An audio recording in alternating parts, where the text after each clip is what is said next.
Now, let's discuss some of the examples of physical changes. In this example, a sheet of paper has been cut into different pieces.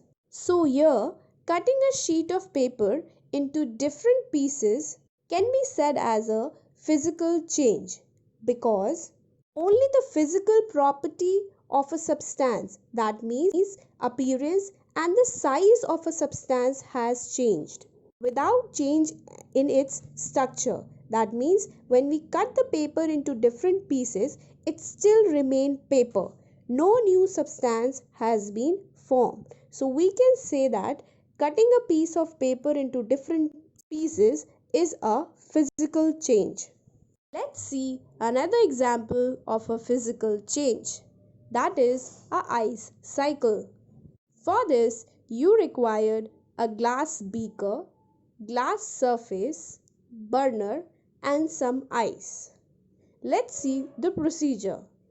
Put the ice in the beaker and heat it until the ice melts. Now, continue heating the formed water. Now, put the glass surface facing the produced water vapor, and after that, put the assembled water in the freezer. After performing this activity, you will observe that ice melts into water when we heat it. Secondly, water boils to produce water vapor, and then these water vapor condense again to form water droplets. And again, when we keep this water in a freezer, it again converts into ice. So here, all these changes like melting, boiling, evaporation, condensation, freezing, all these are your physical changes because in all these changes there was only the change in the state, that is the physical property of a substance. Next example, melting of wax. For this, you require glass watch, a matchstick, and a candle. Procedure: fix the candle on the glass and light the candle. When you light the candle, you will observe that the wax melts and changes into liquid drops. But after some time, that same liquid drops solidifies again to form wax. From here, we can conclude that melting of wax is a physical change because in that only its shape changes and not the structure. And here you can also see that it is a reversible change and a temporary change. First, the wax melts into liquid drops and then it can again resolidify to form wax. So it is a reversible change and it is a temporary change. All these are your characteristics of physical change. So you can say that melting of wax is a physical change. Let's see another example, that is grinding of sugar.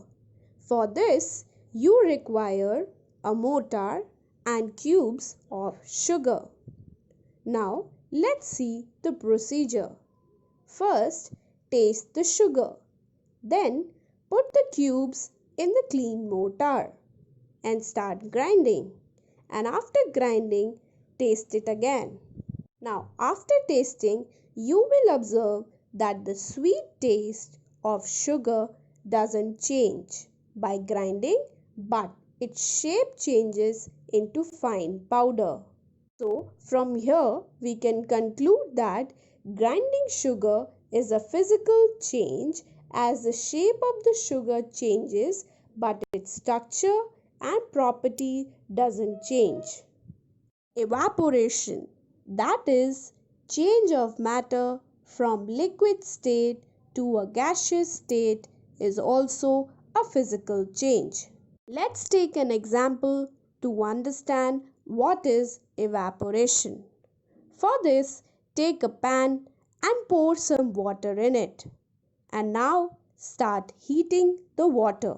You will observe that the water will be converted into water vapor. Now, this conversion of liquid into water vapor is called as evaporation. Salt from the sea and lakes is also obtained by the technique of evaporation. It is based on the technique of saturation. Now, what is saturation? To understand this, take an example. Take a glass full of water and start dissolving salt in it. As you keep on dissolving the salt, a stage will come when no more salt will be dissolved in water. This state is called saturation. Salt from the sea and lake is obtained by the technique of saturation. When the concentration of salt in water reaches 35 gram per liter, no more salt get dissolved. This is called saturation. Once the seawater becomes saturated, the excess salt settles down at the bottom of the sea. In coastal regions of India, especially Gujarat and some parts of Tamil Nadu, seawater is collected in shallow pits called lagoons. It is allowed to stand in these pits for few days, and then the water evaporates due to the heat of the sun, leaving behind a concentrated solution. And when this solution becomes supersaturated, salt separates out to form crystals. So here we can say that evaporation is also a physical change because there is no change in the chemical properties. Let's take another example. Dissolving of table salt in water. For this, first taste the salt. It is salty in taste. Now add some salt in water in the beaker and start stirring. You will observe that the salt disappears and get dissolved in the water. Its shape has changed. So from here we can conclude dissolving of table salt in water is also an example of physical change because only the physical properties has changed. Crystallization is also an example of a physical change. Now let's see what is crystallization.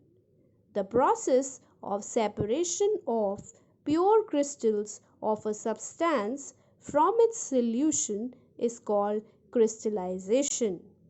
Crystals are formed from a saturated solution. Crystallization changes the shape, size, state of a substance, that means the physical properties of the substance, but not its chemical composition.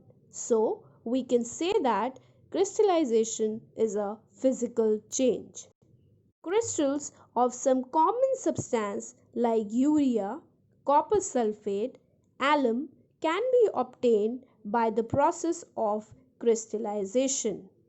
Now, let's do an activity to understand the process of crystallization.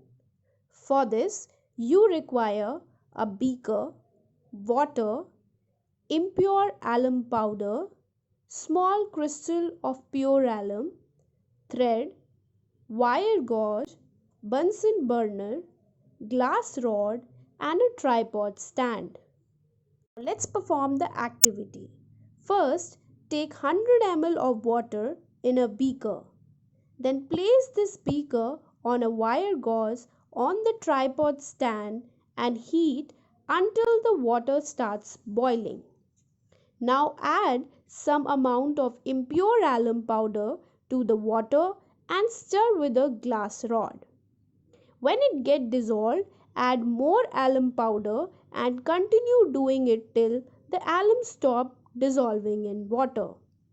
Thus, you will obtain a supersaturated solution of alum. Now, filter the solution using a filter paper.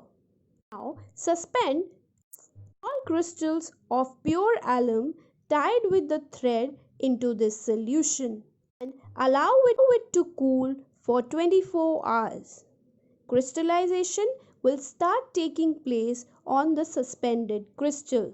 After doing this activity, you will observe that after a period of 24 hours, a large crystal of alum forms around small crystal of alum. So here we can conclude that crystals can be obtained from supersaturated solution of salt by the process of crystallization. So here you can see some more example of physical change like melting of ice cream, melting of ice cubes, tearing of paper, crushing of metal can, breaking of pencil in two pieces. In all these changes, only the physical properties of the substance are changed and the chemical composition of the substance remains same. That means no new substance are formed and some of the examples are also reversible. So we can say that these are your physical changes.